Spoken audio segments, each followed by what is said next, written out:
Hey guys, welcome to the channel and thank you for watching. Real Madrid 2, Chelsea 0, and it looks like the Champions League is over for Chelsea Football Club.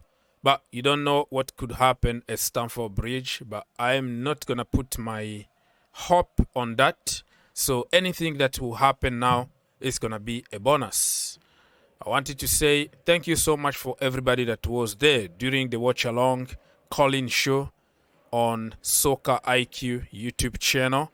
This is where we do watch-alongs, call-in shows every single day for hours. Join us. The link is going to be in the description down below.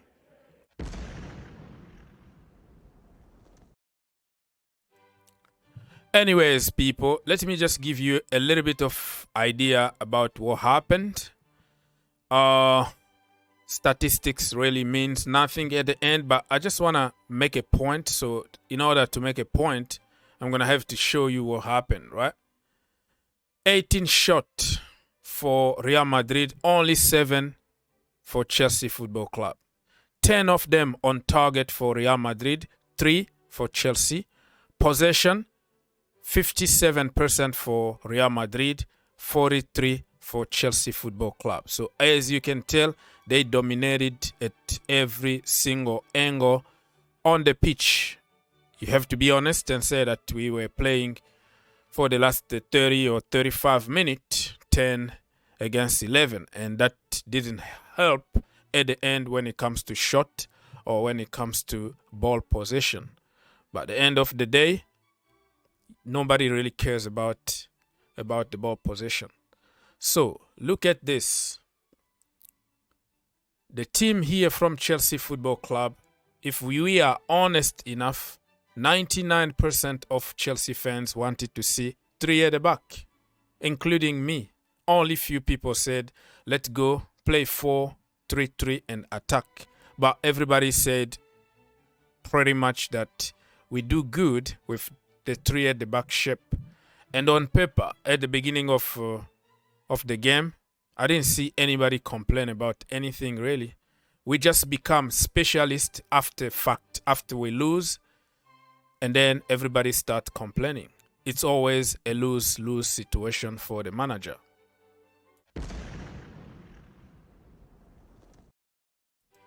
So yeah, even me, I went with 2 kind of formations. I went with 3 at the back with Mendy, and I also went with 4 at the back with Kepa Arrizabalaga. This is what I was suspecting Frank Lampard was going to do because he doesn't know how to play 3 at the back. So before you blame anybody here, just remember what you said before the game. And there is nothing wrong by saying, you know what, probably I was wrong by, promoting 3 at the back formation. You know what I'm trying to say?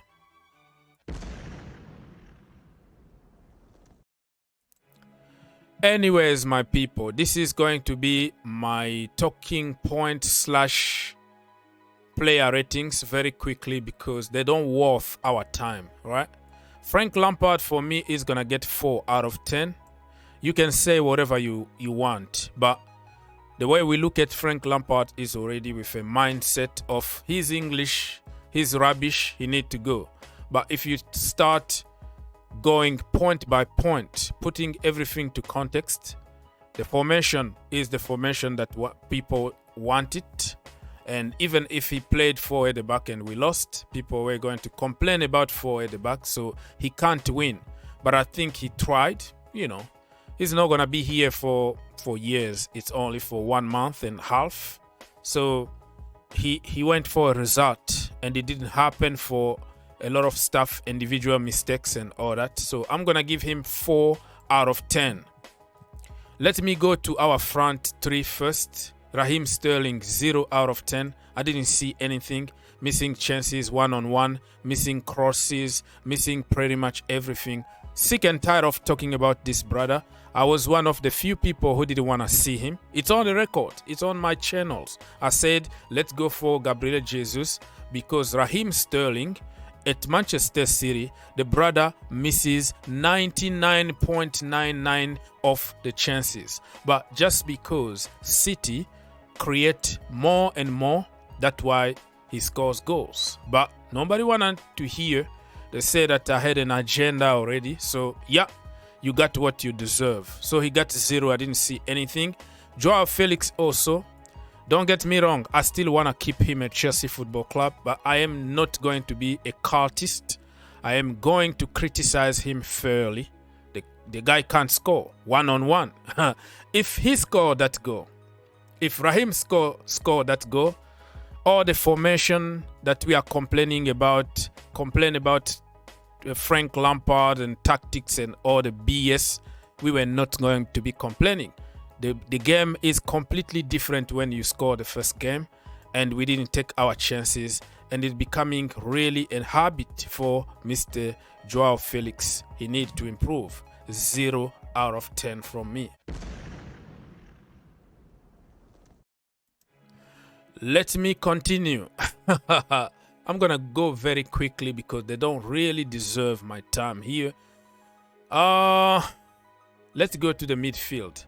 Enzo Fernandez was Enzo Fernandez. But when you play, in the middle of a bunch of clown, what do you expect? I'm going to give him 5 out of 10.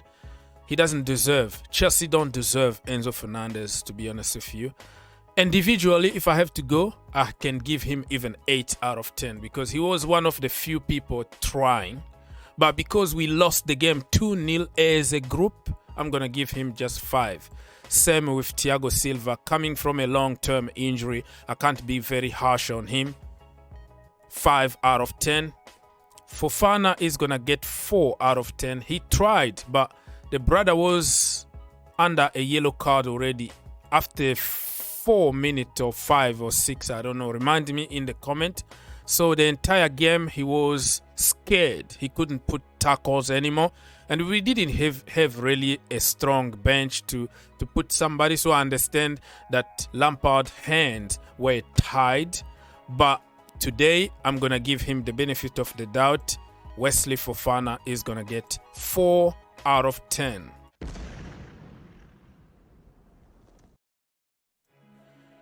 Let me continue. Kepa Arrizabalaga, I'm giving him 4 out of 10. I was going to give him even 0 or 1, but I keep on repeating the same thing every single player ratings or every single review.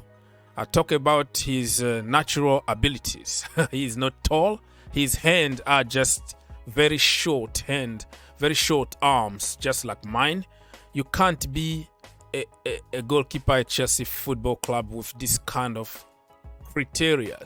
So blame whoever went for him, but I don't think he's really well-rounded goalkeeper that people were selling us. Yeah, he's going to have some saves here and there. He's going to save a penalty here and there. But overall, very poor. Distribution, awful distribution. But just because he can kick the ball with his feet, that's what people say. He's a ball-playing goalkeeper. But he wasn't the worst. I mean, the first goal, he could have done better. But he was short. The second goal, I don't want to even talk about it. I'm going to just give him that. But after that, if you are honest enough, you know that he made a lot of saves. That's why I'm giving him 4 out of 10. Kepa Abragadabra.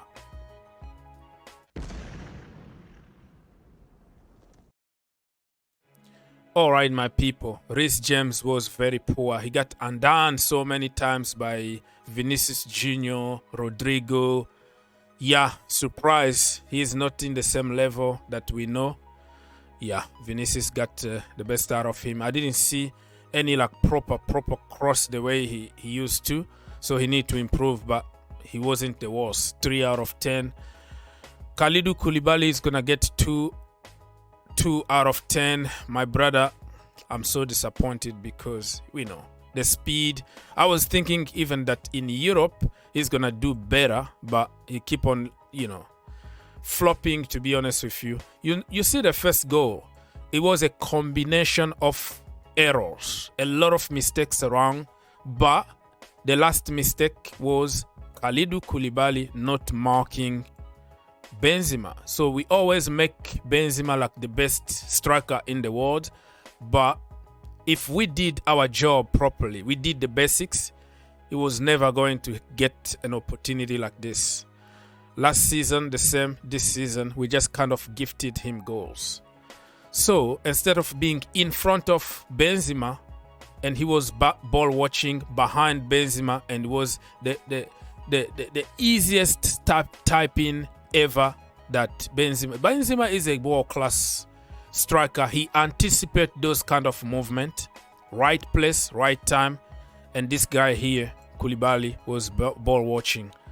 Or let me just correct myself. I'm gonna give him 1 out of 10. I'm sorry, 1 out of 10 for Mr. Koulibaly. Okay, very quickly, I don't want to waste my time. Chile, I'm gonna give him 1 out of 10.